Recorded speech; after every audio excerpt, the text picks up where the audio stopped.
Regularity maintain করে video upload করাটা আমার একদমই হয়ে ওঠে না। ইট ওয়াজ অ্যাকচুয়ালি 2 সেপ্টেম্বর, আমাদের কলেজের foundation day at the same time reunion. যারা জানো না তাদের জন্য বলে দিচ্ছি, আমি কিন্তু ডিএলএড কমপ্লিট করেছি 2023-তে ধর্মদা থেকে। এইবার অফিসিয়ালি সেকেন্ড টাইম রিউনিয়নে অ্যাটেন্ড করলাম। তো প্রথমে তো রানাঘাট থেকে লালগোলা ধরে চলে গেলাম ধর্মদা, তারপরে বাবলুর সাথে দেখা করে টোটোতে করে চলে গেলাম কলেজের সামনে। কলেজে পৌঁছানোর সাথে সাথে দুই প্রিয়ার সাথে পরপর দেখা হয়ে গেল। সেকেন্ড প্রিয়াকে তো প্রিয়ার হাজবেন্ড শুভদা দিতে এসেছিল। গিয়েই তো প্রথমে আমরা রেজিস্ট্রেশনটা কমপ্লিট করে নিলাম, তারপরে এইসব জিনিসগুলো আমাদের জন্য একটু ছোট্ট করে অ্যারেঞ্জ করা হয়েছিল, সেইগুলো কালেক্ট করে নিলাম। তারপরে চলে গেলাম আমাদের ক্লাসরুমটাতে। হ্যাঁ, এই রুমে কিন্তু আমরা ক্লাস করতাম। পুরো সাংস্কৃতিক অনুষ্ঠানটা কিন্তু এই রুমটাতেই হচ্ছিল।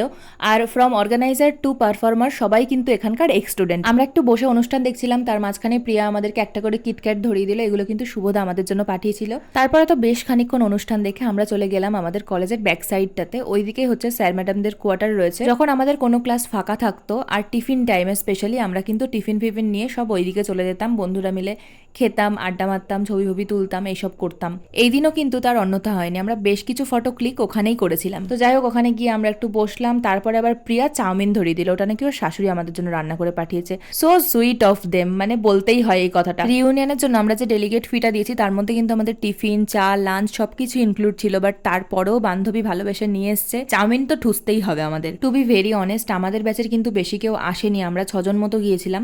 তবে হ্যাঁ, ভালো লেগেছিল, মজা হয়েছিল। খানিকক্ষণ ধরে এই অনুষ্ঠান দেখা, একসাথে খাওয়া দাওয়া, বেশ খানিকক্ষণ গল্প টল্প করা।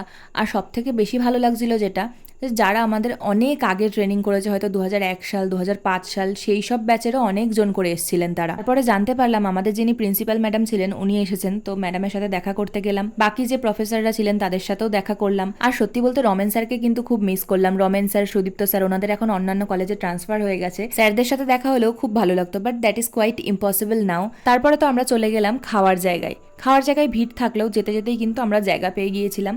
খাওয়া দাওয়ার পরে আবার আমরা বসেছিলাম, বাইরেটাতেই বসেছিলাম, কারণ ভেতরে একটু গরম লাগছিল যেহেতু প্রচুর লোকজন হয়ে গিয়েছিল। তো বাইরে বসেছিলাম যখন, ওই একটা ত্রিপলের তলায় সবাই ঠাঁসাঠাঁসি করে বসেছে। প্রথমে কিন্তু রোদ ঝলমল করলেও খানিকক্ষণ পরেই চলে এসেছিল বৃষ্টি হঠাৎ করে। যতক্ষণ না বৃষ্টিটা কমলো ওখানেই কিন্তু বসেছিলাম। আর তারপরে তো টোটো ধরে চলে আসলাম মুড়াগাছা স্টেশন, আর ট্রেনে করে রানাঘাট। আই উইশ প্রত্যেকটা বছর যেন আমি ওই দিনটা ফ্রি থাকি আর ওখানে যেন আমি যেতে পারি। কোর্স ডিউরেশন মাত্র 2 বছরের হলেও আমি কিন্তু এই কলেজ থেকে প্রচুর এক্সপিরিয়েন্স গ্যাদার করেছি আর কয়েকটা ভালো বন্ধু পেয়েছি।